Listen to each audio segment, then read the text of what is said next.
All around the country, businesses are having to deal with labor shortages and not being able to find enough people to work. It's a problem which is hitting our area hard. So one local tree farmer has come up with a unique way to try to solve the problem, at least for him. And today our Philip Ward talked with a business owner that is having to look outside the country for workers. Good evening, Philip. Good evening, Mike and Emily. Indeed, this labor shortage is hitting companies hard. And for Adam Gorniak of A&J's Tree Nursery, he has now had to resort to bringing in workers from Central America to just get by.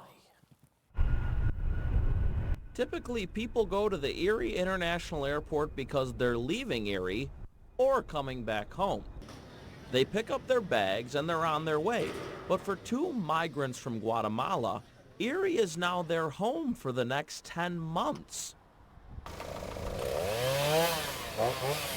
Adam Gorniak, who is the owner of A&J's Tree Nursery, brought these workers here to Erie. He says he had no other options of finding help. I was up against the wall. I just had to do it if I wanted the company to grow or even stay sustainable where we are. Through the Labor Department's H-2A program, Gorniak is able to employ these migrants. It's a decision that he didn't make just overnight. I give him a real burger. It's been probably 4 or 5 years in the making.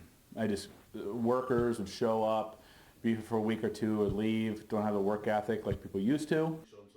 He says the pandemic only made this ongoing labor shortage worse than it already was. No joke, I had people interviewing with me for the position. I was interviewing them, and they said, "Oh, do you have COVID pay?" I'm like, what the heck is COVID pay? Gorniak is a United States Army National Guard veteran and employs American workers. But now having to hire workers from other countries is devastating for him. I love this country. I went in the military, I was willing to die for it. And it breaks my heart that people don't want to work to provide. His main focus now is making sure his new workers feel right at home. Solo queremos que se sientan bienvenidos y sean parte de la familia y parte de la empresa. Okay. Thank you. Yes.